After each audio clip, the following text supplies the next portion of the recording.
Assalamualaikum warahmatullahi wabarakatuh, anak-anak sekalian. Jadi hari ini saya berikan materi ya, terutama materi peralihan pemerintahan dari era Presiden Soeharto ke era-era selanjutnya, yaitu di masa reformasi 1998 ya. Dan ini tentunya sangat kental sekali dengan adanya sebuah gerakan mahasiswa ya di Indonesia tahun 1998. Nanti ada videonya, jadi nanti kita lihat, kita bahas juga ya beberapa hal yang menarik tentang hal ini. Oke, kita langsung ke materi berikutnya.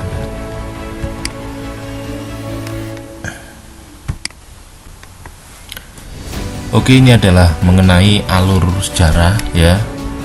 Jadi yang dikutip dari situs resmi Kementerian Pendidikan dan Kebudayaan Republik Indonesia, ada bukti bahwa secara empirik bahwa Indonesia ini adalah negara yang demokrasi.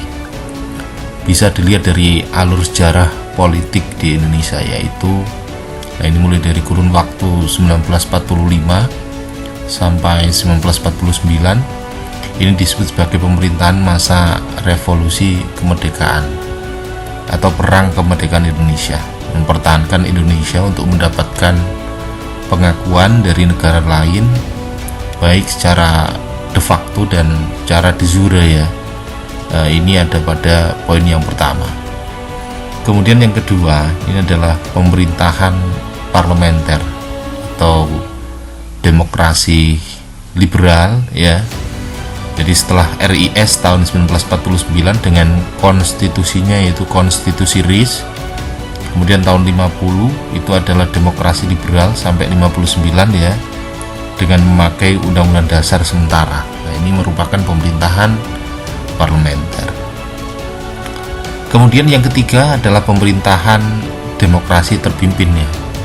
Ini sudah kita bahas kemarin ya, yaitu tahun 1959 ketika dikeluarkannya dekret presiden ya, adanya ketidakpuasan terhadap demokrasi liberal, kemudian kita menjalani demokrasi terpimpin, dan ini berakhir tahun 65 ketika ada gerakan 30 September yang sudah kita bahas dari bab yang kemarin ya, barusan. Nah, itu membawa dampak lahirnya pemerintahan Orde Baru. Ini tahun 65 sampai 1998. Nah, ini yang akan kita bahas sekarang itu adalah pemerintahan Orde Reformasi. Nah, ini nanti yang kita bahas adalah apa yang menjadi latar belakang dari reformasi, kebijakan apa pada masa reformasi, dampaknya apa pada masa reformasi ya. Nanti kemudian gerakan mahasiswa juga akan kita bahas. Oke, baiklah anak-anak, ini ada beberapa hal pokok yang saya bahas pada materi kali ini ya. Yang pertama adalah mengenai latar belakang dari terjadinya peristiwa reformasi 1998 ya. Kemudian yang kedua adalah perkembangan politik dan ekonomi pada masa reformasi nanti seperti apa ya. Dan terakhir adalah dampak reformasi bagi rakyat Indonesia. Sebelumnya kita bahas ya sedikit mengenai reformasi itu sendiri ya, anak-anak ya.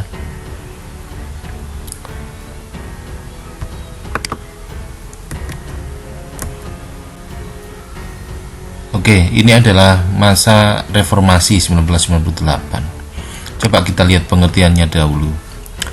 Reformasi ini adalah merupakan suatu perubahan tatanan kehidupan lama dengan tatanan kehidupan yang baru dan secara hukum menuju ke arah perbaikan.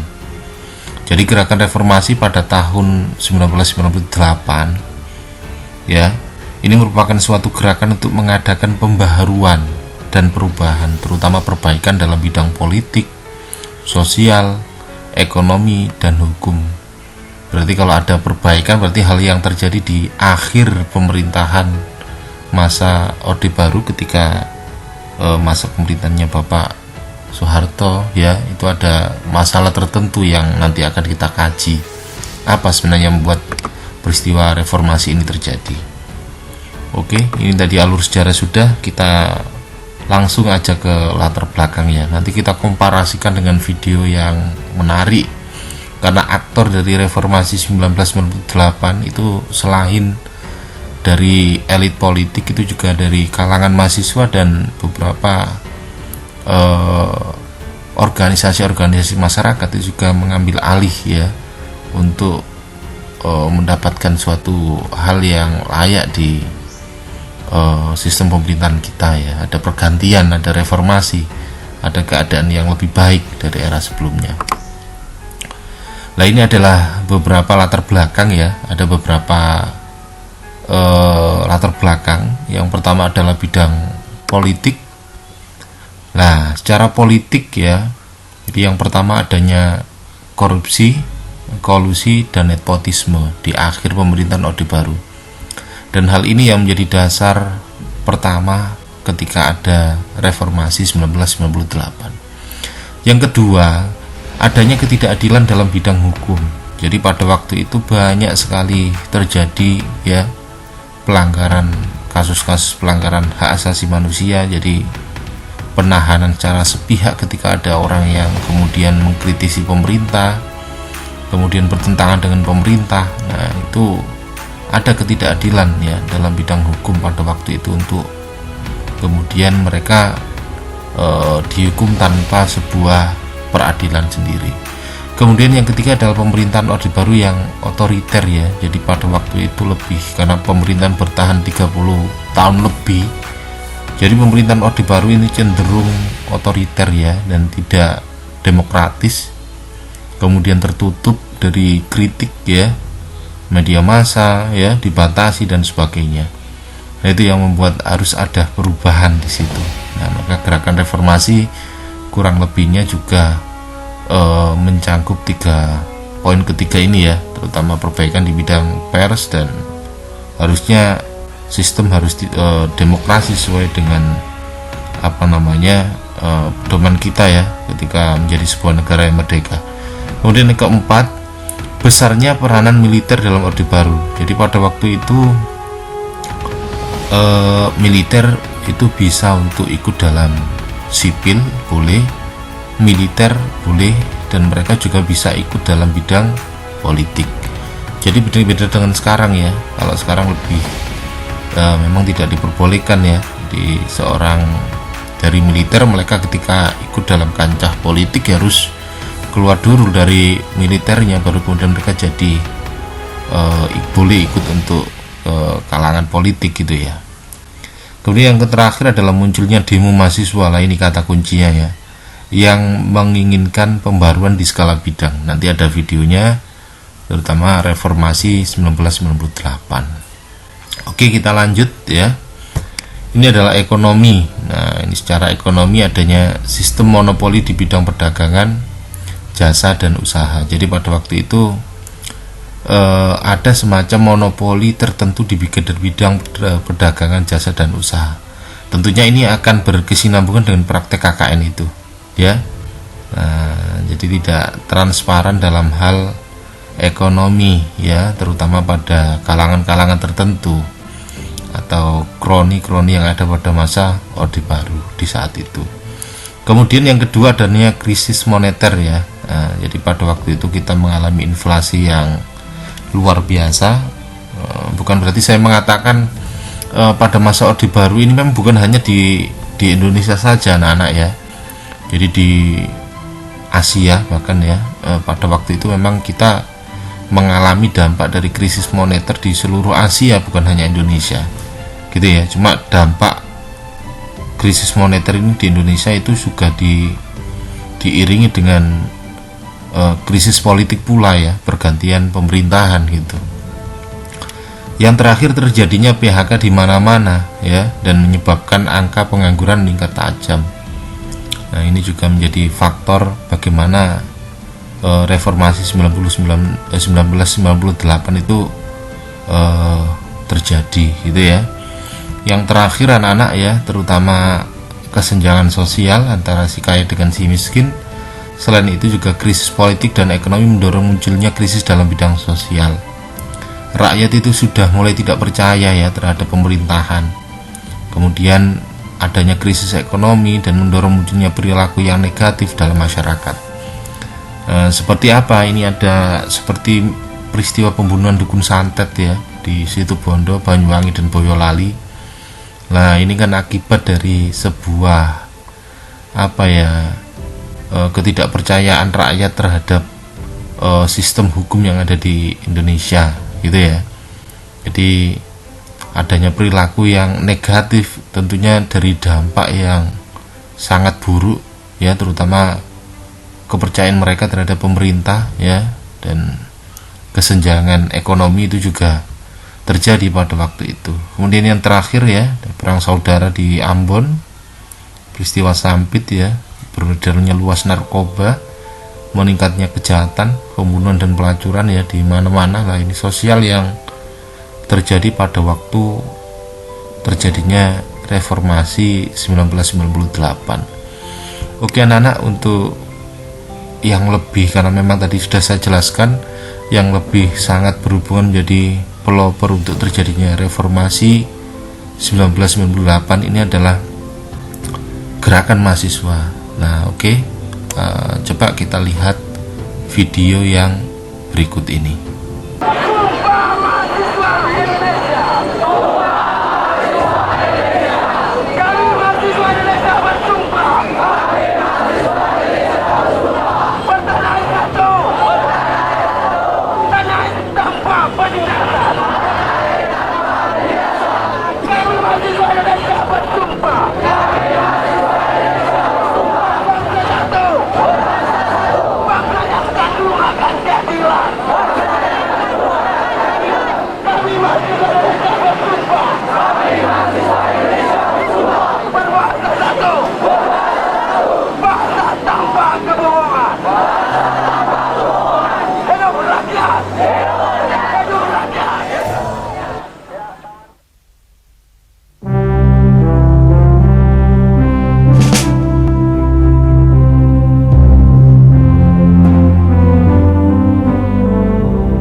In May 1998, Indonesia was feeling the brunt of the economic crisis sweeping East Asia.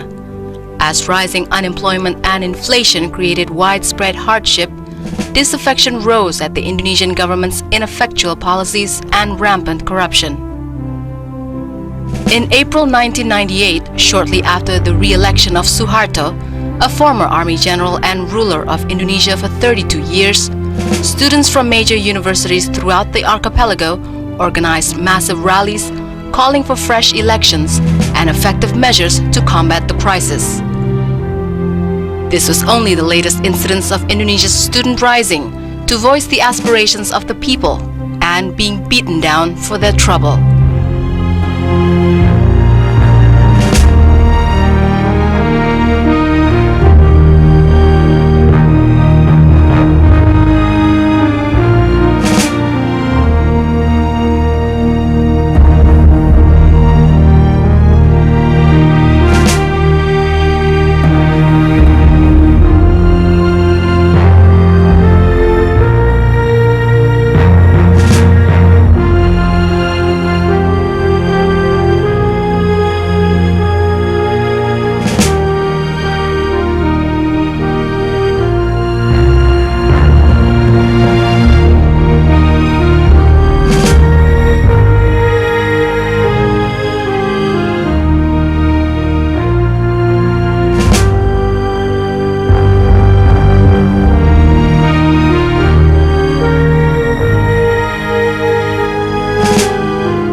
Nah, ini terus berlanjut sampai terjadi kalau pernah juga ikutin buka-buka dokumen di Indonesia, sampai terjadi Juli 96.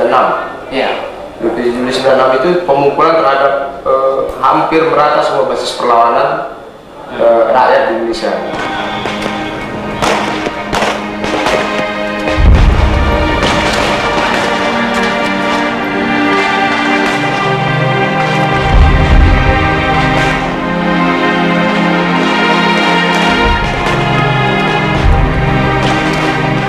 Sebetulnya ini motornya mahasiswa juga, tapi bentuknya adalah LSM, ya kelompok-kelompok studi yang kemudian membangun basis segala macam, yang bahkan pada dibubarin semua LSM ini, perlawanan ini, terus akhirnya kita balik ke kampus. Niat kami baik mau menyampaikan aspirasi. Initial demonstrations were held only on campus, obeying a military injunction to stay off the streets. But the students chafed at being confined and pressed to hold rallies at the Parliament building, where they could present their demands directly to the government. At Trisakti University, a kilometer from the Parliament, students finally surged into the street and into a hail of gunfire.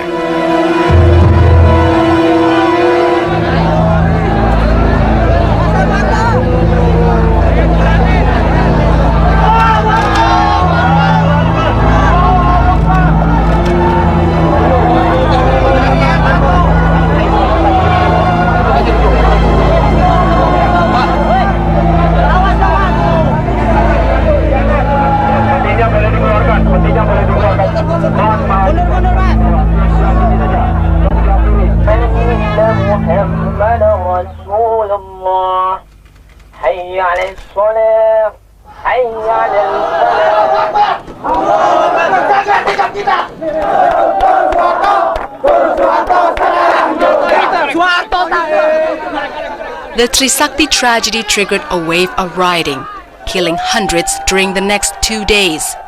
A week after the tragedy, students entered an occupied parliament, facing only token resistance from the military.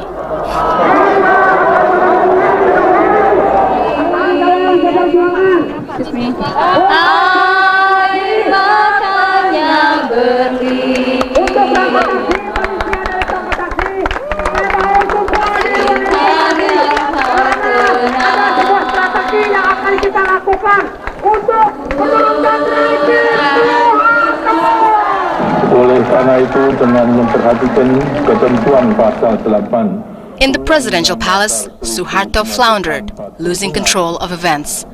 After failing to gain the support of religious and community leaders and the mass resignation of his cabinet, Suharto resigned in favor of his vice president and longtime protege, B.J. Habibie.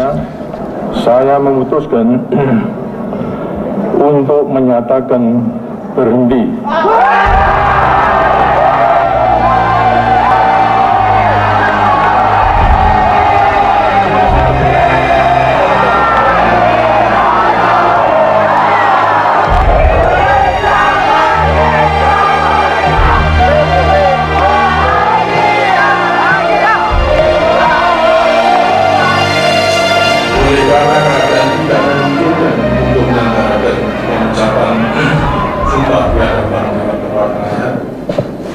Untuk menghindari kekosongan pimpinan dalam menyelenggarakan pemerintahan negara, kiranya Saudara Wakil Presiden secara juga akan melaksanakan pengucapan sumpah jabatan Presiden yang bermakna hukum. Demi Allah, saya bersumpah akan memenuhi kewajiban Presiden Republik Indonesia dengan sebaik-baiknya. At first, the students exulted at the downfall of Suharto, disapproving the myth that the old general was indispensable to the nation's stability. Forum Kota sejak pertama Suharto turun dan digantikan oleh Habibie, kami sudah menolak Habibie karena kami sudah tidak percaya dengan hasil pemilu sebelumnya. Kami sudah tahu seperti apa Habibie, track recordnya bagaimana. Kami sudah tahu dia juga sama-sama raja KKN. With loyal Suhartoists still in power and the former president protected by the army, the students saw reformation slipping away.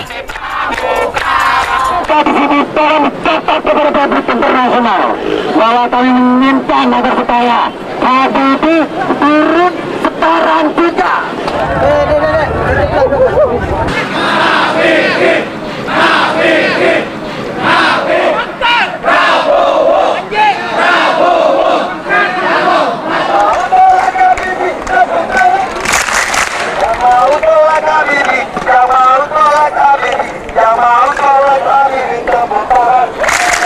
Kami ingin menyadarkan pemerintah saat ini masih tidak beres gitu. Bahwa banyak yang sudah masih berharap dalam pemerintahan Habibie, sedangkan kami Forum Kota sudah menolak hasil pemilu 97. Kami sudah menganggap hasil pemilu 97 cacat moral, cacat hukum, dan cacat politik.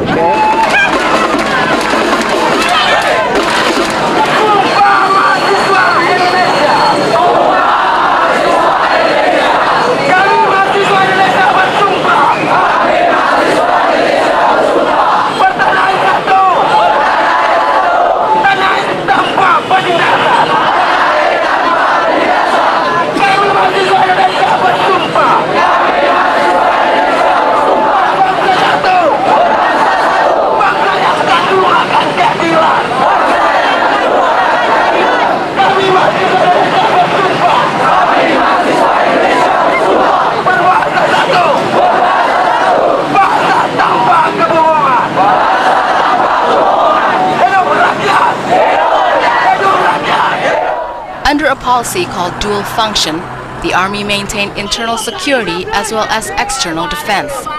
Though the stated purpose of dual function was to maintain order in a nation rent by inter-ethnic violence and social unrest, dual function became in effect a mandate to shoot Indonesians as well as foreign enemies. Negeri ini dikuasai oleh fasis militer yang sewenang-wenang menginjak-injak hak rakyat, menginjak-injak kita semua. ABRI tidak ubahnya seperti Nazi, tidak ubahnya seperti fasis di Itali. Angkatan Bersenjata Republik Indonesia tidak berguna.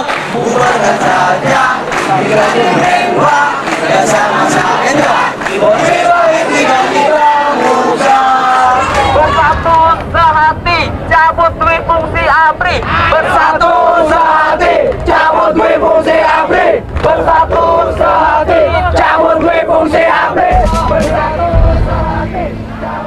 As the rallies became more frequent, drawing students from every institute of higher learning onto the streets in boisterous gatherings, the military overreacted, fielding thousands of fully armed troops to confront peaceful demonstrators.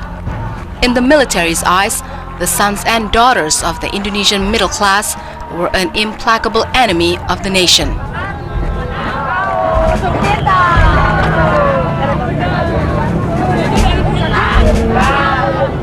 Pada bisa baca nggak sih? Lihat sini dong. Katanya punya rakyat Pak. Pokoknya mana? Pokoknya jangan cuci lah. Kami hanya mempertawakan jika mereka mengisukan kami, memfitnah kami sebagai komunis. Sedangkan kami mahasiswa yang lahir bukan pada zaman komunis, kami pun tidak tahu seperti apa komunis gitu. Jika mereka meneriakan kami komunis, itu hanya ingin memperlambat kerja-kerja kami.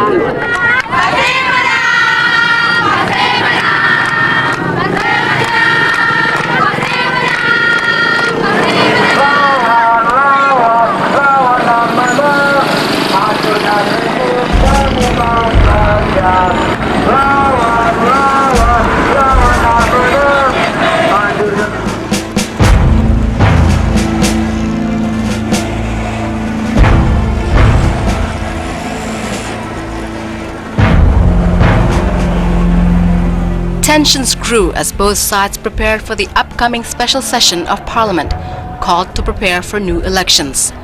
The students rejected the session as the delegates were all Suharto appointees and pressed for a people's session with true representation.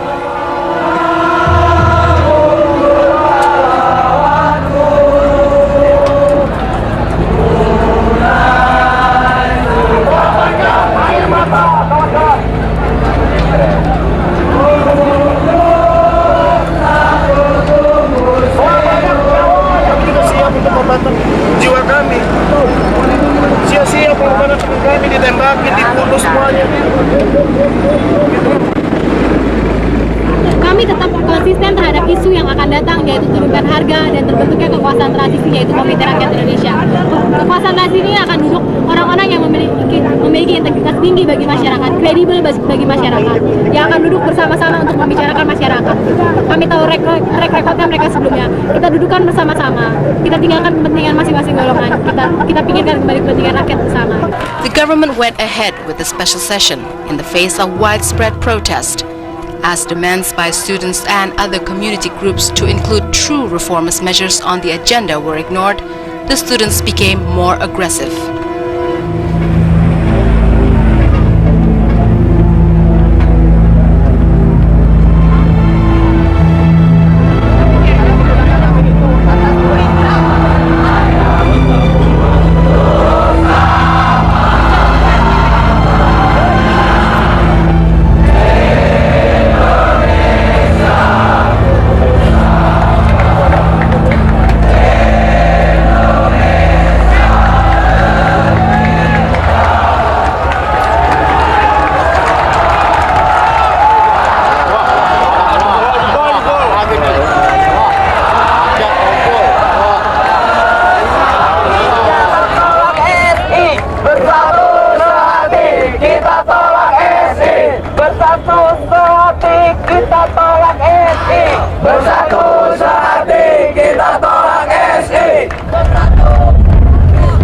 Yang disampaikan oleh Sekretariat Jenderal Majelis, sampai saat ini telah hadir 981 anggota majelis yang terdiri dari unsur semua fraksi dan telah menandatangani daftar hadir.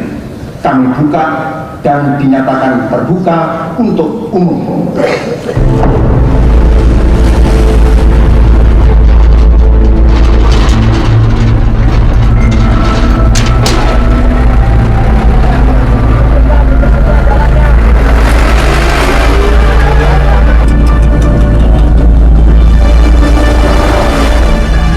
Students hit the streets during each day of the special session.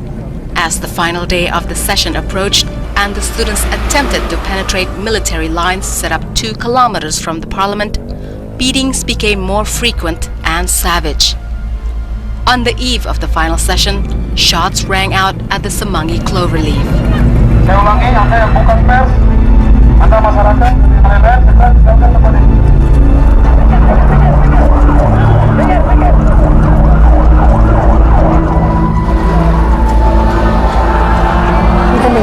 Untuk itu kalau Bapak pun juga masih punya peri kemanusiaan, sekali lagi dengan tegas saya mohon dengan Bapak dengan sangat demi kawan-kawan kami, jangan sampai terjadi jatuh korban lagi.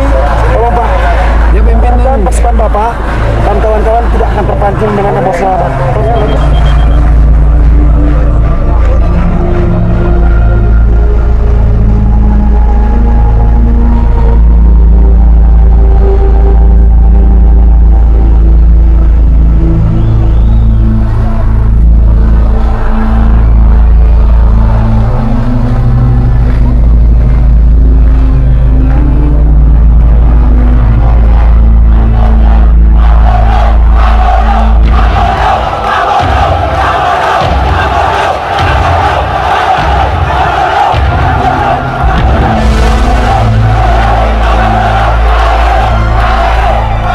Bloodier repeat of the Trisakti tragedy 6 months before, the military fired blanks, rubber, and live rounds into the crowd of demonstrators. As night fell, gunfire became more intense and the death toll rose.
security forces entered the fray to the accompaniment of fighting anthems and fervent cheers. To them, the Semanggi killings were a proud blow for their beloved nation. It seems like each fallen student gave rise to a regimental hero.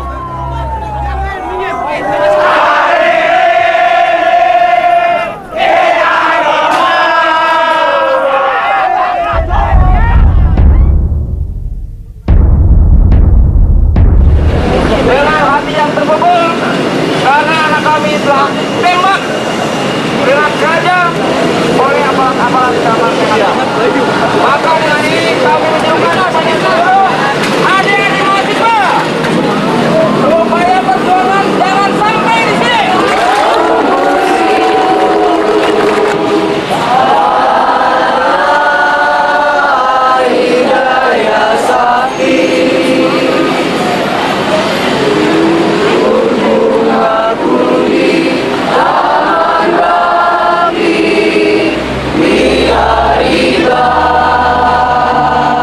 Both students and military sang the same patriotic songs with the same heartfelt fervor.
After the special session, the students went back to the streets, demanding a more truly representative people's session. Yang mau sidang rakyat ayo duduk. Yang mau sidang rakyat ayo duduk. Yang mau sidang rakyat tepuk tangan. Yang mau sidang rakyat tepuk tangan. Ada upaya untuk tetap bersatu, tapi ya mungkin perjalanannya belum mulus ke sana. Ini sudah selesai. Kita tunjukkan bahwa kita tidak pernah mundur dan tidak akan pernah mundur. Maka perlahan-lahan pasti sebagaimana kesepakatan semua elemen yang ikut aksi pada hari ini bahwa jam 5 tepat kita akan mengundang dan kita akan kembali ke UP.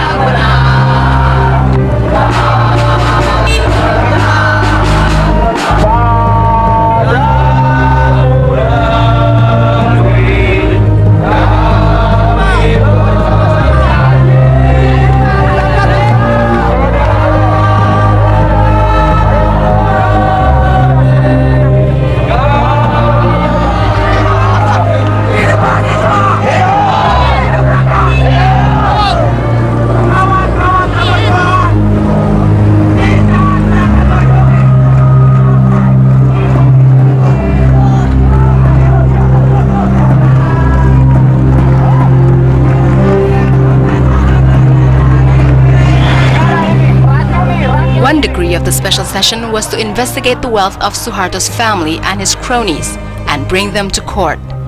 But after months in power, Habibie's government has shown little enthusiasm for investigating the former president.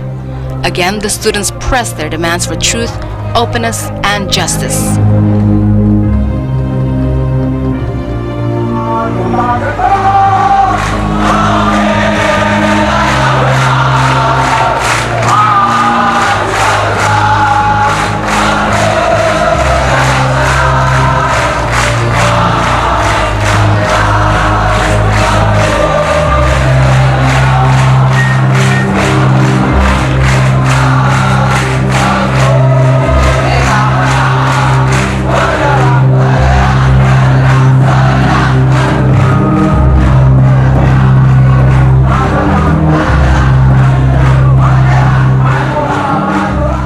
misalnya FSMJ saat itu masih memilih mengakui sidang istimewa yang baru lalu kemarin itu sebagai langkah perubahan. Sementara kita di Forum Kota tidak melihat itu lagi sebagai langkah perubahan yang konsisten, sebagai langkah perubahan yang jujur dalam dunia demokrasi. Tapi kalau dari FSMJ masih melihat itu.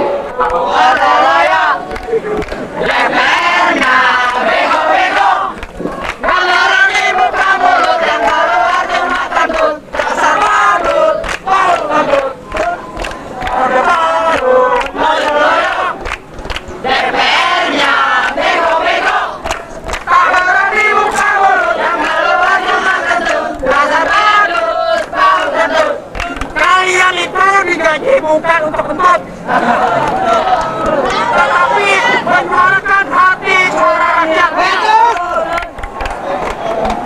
Maka kalau rakyat menuntut untuk adili Soeharto, maka di dalam tab itu harus termaktub tertulis bahwa rakyat Indonesia harus mengadili Soeharto.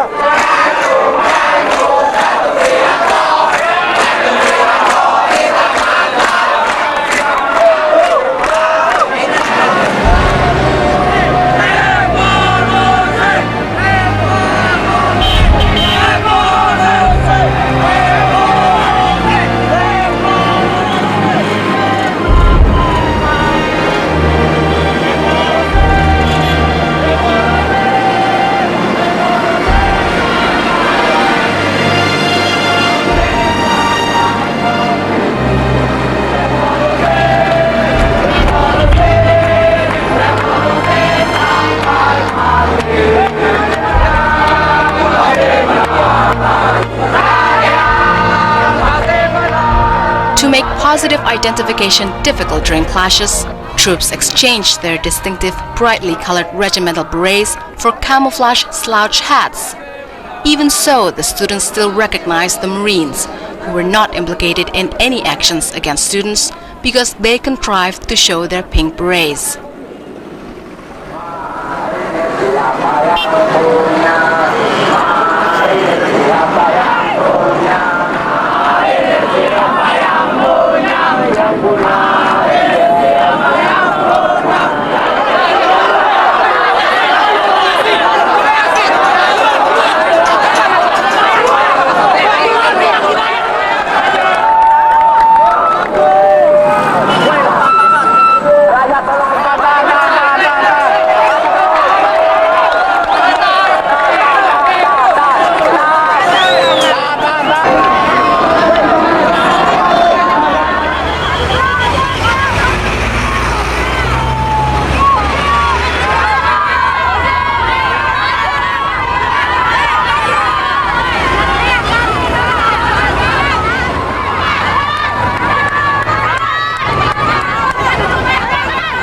Female students took deep offense at a call from the Minister of Women's Affairs for female students not to join demonstrations. In an all-female gathering to protest the minister's statement and other issues, the Women Police Corps showed they were the equal of their male colleagues in crushing demonstrations. Saya perintahkan untuk segera meninggalkan tempat ini dengan tertib.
udah mau balik, tapi itu nggak ada 5 detik dia udah langsung sol, nggak kasih peringatan apa-apa.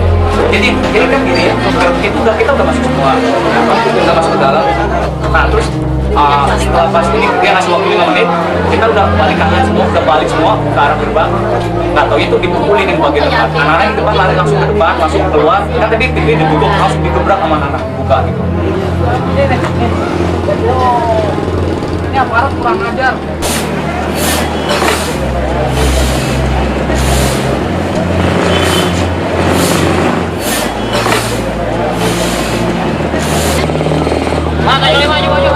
Maju.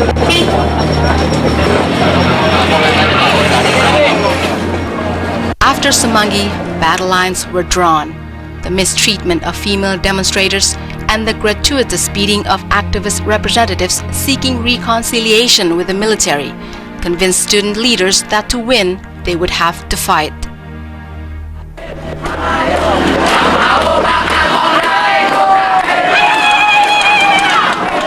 In the weeks prior to the Islamic holy month of Ramadan, students went into the streets not calling for peaceful reformation, but with the battle cry of revolution. They now sought confrontation, revenge for the mistreatment of their friends and colleagues.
Though some student leaders tried to prevent incidents from escalating into bloodbaths, the demonstrators were now beyond effective control.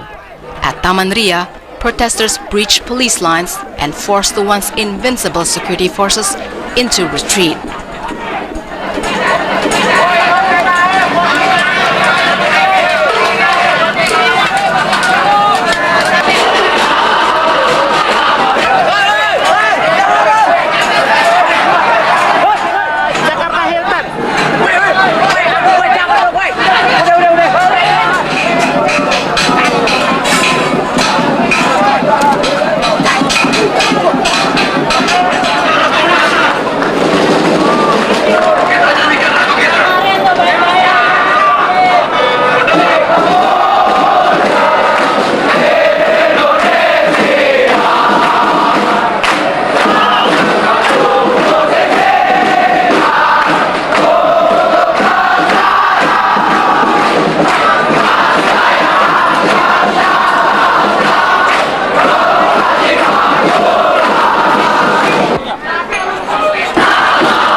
The security forces were astounded. It was clear the students were no longer afraid.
Oke, setelah kalian melihat video yang cukup menarik tadi ya, mengenai bagaimana peran mahasiswa itu luar biasa ya, ketika mereka menyampaikan beberapa aspirasinya dan berani untuk mengemukakan pendapat ya. Jadi ada satu hal yang positif yang bisa kita lihat dari hal tersebut, yaitu keberanian untuk menegakkan sebuah nilai-nilai keadilan, demokrasi ya, kemudian bebas berpendapat, dan mereka mencoba untuk memberikan aspirasinya kepada pimpinan di atas gitu ya, dari kalangan atas.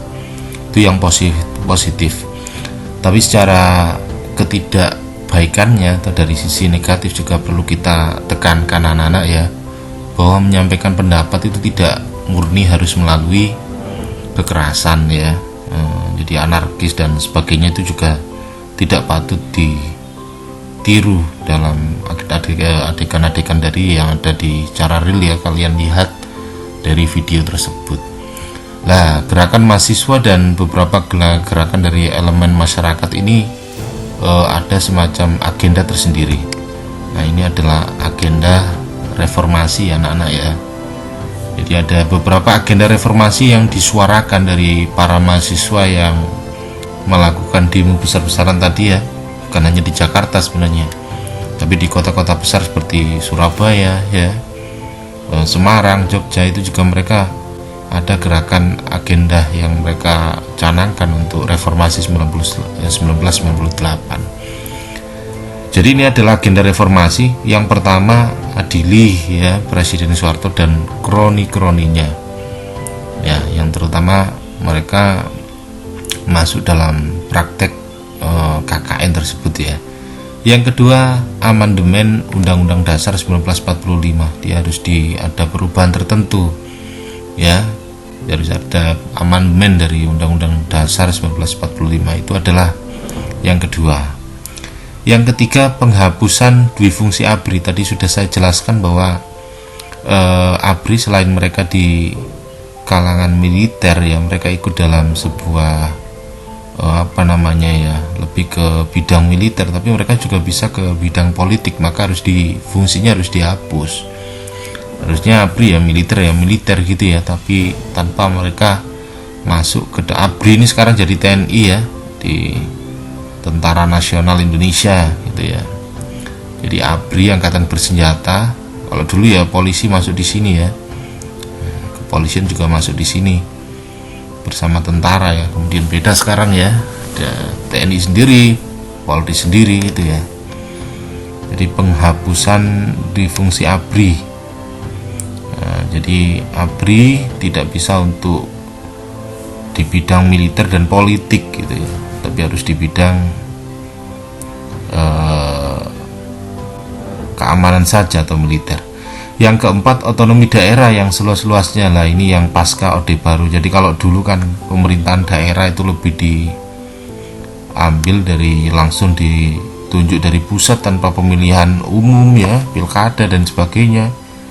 Adanya APBD sekarang ya, itu turut untuk membangun pemerintahan daerah. Itu hasil dari agenda reformasi. 5, tegakkan ya supremasi hukum. Nah, penegakan hukum yang berhubungan dengan hak asasi manusia ya dan sebagainya, itu harus ada sistem peradilan yang jelas. Itu nomor 5. Yang terakhir, pemerintah harus bersih dari praktek KKN ya, yaitu korupsi, kolusi, dan nepotisme. Oke anak-anak, cukup sekian yang bisa saya sampaikan ya, singkat tapi insya Allah bermanfaat ya. Nanti untuk absensi kalian langsung di Google Classroom ya, untuk memberikan data kalian untuk masuk di materi saya di hari ini. Oke, cukup sekian saya akhiri. Assalamualaikum warahmatullahi wabarakatuh.